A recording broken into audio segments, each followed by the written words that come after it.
SSP PC कर रहे हैं, सीधे आपको लिए चलते हैं। DPS arms act attempt to murder का केस रह चुका है। निशु खान के ऊपर भी रंगदारी और आर्म्स एक्ट के केस पहले भी रह चुके हैं। इसमें बाकी दो लोग हैं, दो लोगों के बारे में आपराधिक इतिहास हम लोग निकलवा रहे हैं। इन चारों को कलकत्ता में पकड़ा गया है। कलकत्ता में पकड़ने के बाद इसमें विधिवत इनका ट्रांजिट रिमांड के लिए अप्लाई किया गया है। ट्रांजिट रिमांड लेकर इनको यहाँ लाया जाएगा और फर्दर पूछताछ किया जाएगा। इसमें मैं फिर से पटना पुलिस के तरफ से कलकत्ता पुलिस और कलकत्ता एसटीएफ के लिए बहुत ही शुक्रगुजार हूँ कि जिस तरह से उन्होंने सहयोग किया है, इसी तरह से ये सहयोग अपेक्षित है और हम सभी जितने भी अलग अलग जगहों के पुलिस हैं एक दूसरे को सहयोग करें तो ये अपराध पे एक बड़ी चोट हम लोग कर सकते हैं।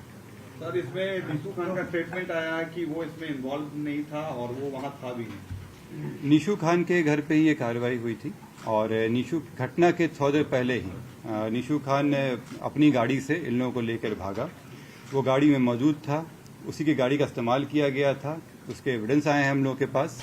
बाकी जो अनुसंधान का विषय है, अनुसंधान में जैसा आता है वैसा करेंगे।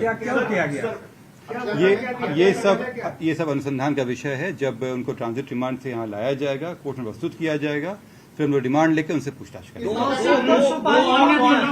कौन लोग हैं सर जिनको अरेस्ट किया गया कोलकाता से? उसमें उनके सहयोगी हैं हर्ष और दूसरा है भीम। इन लोगों का क्या नाम? ये निशु के साथ में रहते थे और निशु को पूर्व में गोली लगा था, इसलिए उसके केयरटेकर के रूप में ये लोग थे। सुबह भागने में और तौसीफ को भगाने में और छिपाने में इनका अहम रोल रहा है। सर, ये पहाड़ी लोग जो सर शूटर थे, इनमें से कितना आप लोगों ने ट्रैक किया अब तक? मतलब इसमें सभी को हम लोग आइडेंटिफाई कर चुके हैं और सभी के पीछे टीम लगी हुई है। जो मेन थे तौसीफ, इनकी गिरफ्तारी हो गई है। बाकी लोगों पे भी जल्द ही कार्रवाई। मतलब 4 शूटर अभी भी फरार हैं। और जैसे मैंने कल बताया था आप लोगों को, इन्फॉर्मेशन भी दिया था कि 3 के विरुद्ध हम लोग इश्तिहार लिए थे। इसमें से 1 तो पकड़ा गए हैं, 2 के विरुद्ध इश्तिहार का तामिला बाकी है, तामिला हो चुका है। इसमें अग्रतर कार्रवाई बाकी है। सर, पहले भी आपने कहा था शेरू गैंग का कुछ उसमें मिला है क्या? जैसे मैंने कहा कि अभी अनुसंधान का विषय है, ये लाने का इनसे पूछताछ हो पाएगी तभी चीजें क्लियर होंगी। ये सब अनुसंधान में अभी बताना उचित नहीं होगा, लेकिन मैं आप लोगों के सामने एक शिकायत भी रखना चाह रहा हूं कि जिस तरह से मीडिया के द्वारा अपुष्ट खबरों को सही खबर बना के किया गया है, ये बहुत ही शर्मिंदगी की बात है। इससे हमारा अनुसंधान बाधित हुआ और हम लोग जो उसको पहले पकड़ लेते, ये इसमें डिले हुआ। ये मीडिया को भी सोचना चाहिए कि बिना पुष्टि किए हुए केवल इस होड़ में कि वो ब्रेकिंग न्यूज बना सकें, ये दिया गया उचित नहीं है और इस पर हम लोग एक्शन लेने वाले हैं। जिन लोगों के द्वारा भी अपुष्ट खबरें दी गई हैं, उनसे एक शोकॉज किया जाएगा कि क्यों नहीं उनको हमारे अनुसंधान में बाधा पहुंचाने के लिए इसमें अभियुक्त बनाया जाए। और मीडिया से भी मेरी हिदायत है कि समय समय पे हम लोग और पटना पुलिस और बिहार पुलिस के द्वारा आप लोगों पे से वार्ता किया जाता है।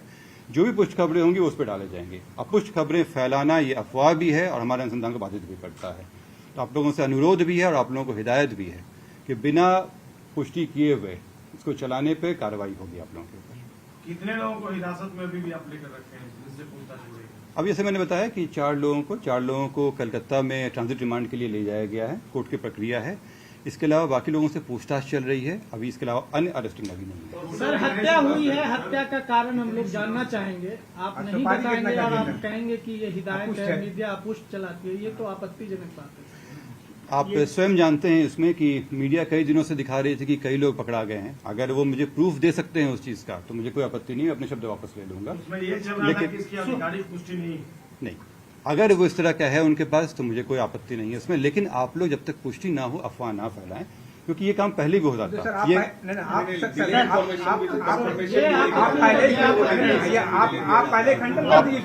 आप लोग में इसके अलावा मुझे 2 और बातें आप लोगों से कहनी है। कल और आज पटना पुलिस और एसटीएफ के द्वारा 2 बड़ी घटनाओं को रोका गया है। इसमें लूट के साथ हथियार का इस्तेमाल का प्लानिंग था और 2 बड़ी वारदात को रोका गया है। एक बेउर थाना से है और एक रामकृष्ण नगर थाना से संबंधित है। इसमें तुरंत कार्रवाई करते हुए दोनों घटनाओं को रोक लिया गया और इसमें जो अपराधी हैं वो उनका पूर्व में भी आपराधिक इतिहास रहा है, कई लूट की घटनाएं किए हैं। रामकृष्ण नगर में 3 व्यक्ति पकड़ाए हैं, सोनू कुमार, अभिषेक कुमार और विशाल कुमार। इनके पास से एक देसी पिस्टल, 2 कारतूस, साथ में चोरी का मोटरसाइकिल पकड़ाया है। ये पूर्व में भी अपराधी रहे हैं। इसके अलावा बेउर थाना से एक व्यक्ति पिंटू कुमार पकड़ाए हैं, जो पूर्व में नदी थाना में लूट के केस में भी वांटेड थे। इसके अलावा ये अन्य घटनाएं भी करने जा रहे थे। इनके ऊपर पूर्व में लूट और डकैती के 4 केस दर्ज हैं। सर, भुवनेश्वर से भी क्या कोई अरेस्टिंग हुई है चंदन मिश्रा के मामले में? नहीं, इसमें जो अरेस्टिंग है अभी केवल इतना ही है, इसके अलावा अन्य अभी अरेस्टिंग नहीं है। सर, बक्सर से एक नीलेश और बलवंत को उनके परिवार वालों का कहना है कि पुलिस ने उठाया है, क्या उनको हिरासत में लिया गया है?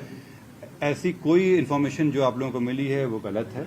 बलवंत और जो अन्य व्यक्ति के नाम ले रहे हैं उनके विरुद्ध बलवंत के विरुद्ध जो है इश्तिहार की कार्रवाई चल रही है। अभी तक किसी का अरेस्टिंग, इसके अलावा जो इन 4 को मैंने बताया, इनके अलावा किसी का अरेस्टिंग नहीं है। और कितने लोग शामिल हैं इसमें 5 शूटर के अलावा? 5 शूटर के अलावा 2 हम लोग जानकारी में पहले से थे, 2 और अन्य आए हैं। इसमें 9 तो सामने आ चुके हैं हमारे। इसके अलावा अन्य लोग भी हैं जिनका इसमें षड्यंत्र करने में रहा है।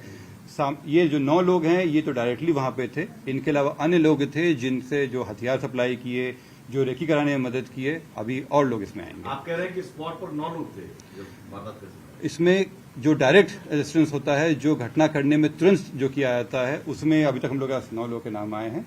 बाकी अनुसंधान का विषय है और जो बाकी लोगों का इसमें रहा है, जैसे हथियार सप्लाई करने में हो, उनको लॉजिस्टिक सप्लाई करने में हो, उन सब के अभी आना बाकी है। सर पूछताछ में क्या बताया जेल में? ये अनुसंधान का विषय है और जैसा अनुसंधान में सामने आएगा बात बता देंगे आपको। शेरू से पूछताछ हुई है? ये हॉस्पिटल की जो बात है, इस पे हम लोग जांच कर रहे हैं कि कैसे बिना रोक टोक के, बिना किसी जांच के वो अंदर चला गया। और जिस तरह से वो गया है ये क्लियर था कि पहले भी वो वहाँ पे जाता था। क्यों नहीं हॉस्पिटल के द्वारा उन्हें रोका गया, पूछा गया? क्योंकि जब आम आदमी जाते हैं तो उनसे पूछा जाता है कि वो किस कमरे में जा रहे हैं, चेकिंग होती है, फ्रिस्किंग होती है, तो फिर इस मामले में क्यों नहीं किया गया? सर, एक जानकारी ये आ रही है कि तौसीफ जो है वो पारस हॉस्पिटल के स्टाफ से उसकी अच्छी जान पहचान थी, वहां पर मेडिक्लेम का भी काम वो कराता था और दिन भर वहीं रहता था। तो क्या इस बैकग्राउंडर में हॉस्पिटल्स के कोई स्टाफ को आप लोगों ने चेक किया है या कुछ ऐसा? तौसीफ को जब लाया जाएगा तो उनसे पूछताछ हुई। उन पूछताछ में ये भी एक प्रश्न रहेगा कि किस तरह से वो रहा है। जब वो बात सामने आएगी तो हम लोग से डिस्कस सर, करेंगे। आरोपियों को कब तक यहाँ लाया जाएगा और क्या सड़क के रास्ते लेकर आ रही है पुलिस? इसमें जो विधि हम लोग का जो समझ कार्रवाई है उसमें पहले ट्रांजिट रिमांड लिया जाता है, कोर्ट में ले जाया जाएगा और फिर उनको यहाँ लाया जाएगा। किस तरह से लाया जाएगा ये बताना उचित नहीं होगा। शेरू से पूछताछ हुई है क्या सर?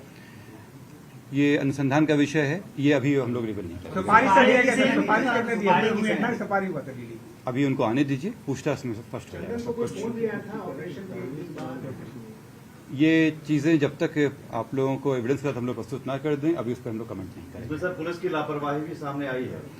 पुलिस की लापरवाही आने पे ही कुछ लोगों पे कार्रवाई हुई है और अगर किसी अन्य की भी आती है तो उस पर भी कार्रवाई होगी। हथियार बरामद हुआ?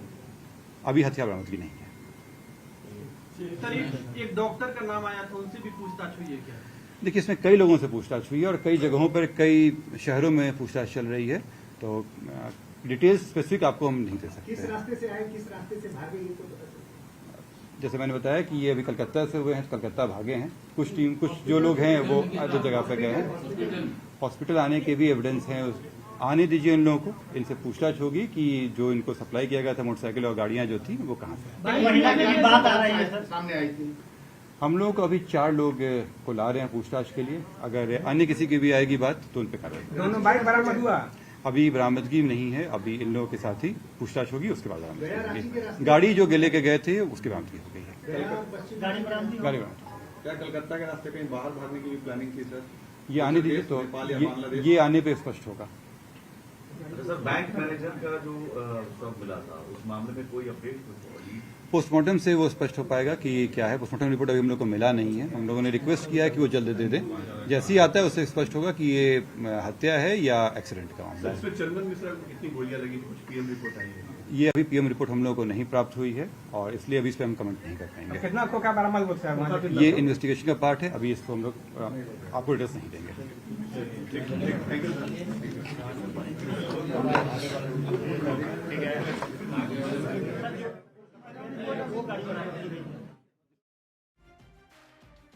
तो देखिए, ये प्रेस कॉन्फ्रेंस आप सुन रहे थे पटना एसएसपी कार्तिकेय के शर्मा की तरफ से और जानकारी दी गई कि अब तक इसमें क्या कार्रवाई की गई है। उन्होंने कहा कि 4 लोग ट्रांजिट रिमांड पे लिए गए हैं। उन लोगों को जब लेकर आएंगे तो बहुत सारे सवाल हैं, उन सवालों का जवाब निकालने की कोशिश होगी। साथ ही साथ जो दूसरी तस्वीर आप देख रहे हैं विंडो में, उसमें आप देखिए पारस अस्पताल की ये तस्वीर है जहां पर आराम से दाखिल होते हैं आरोपी और वहां पर हत्या करते हैं और बाहर निकल जाते हैं। चंदन मिश्रा की हत्या का ये पूरा मामला जिस पर जानकारी दी जा रही थी।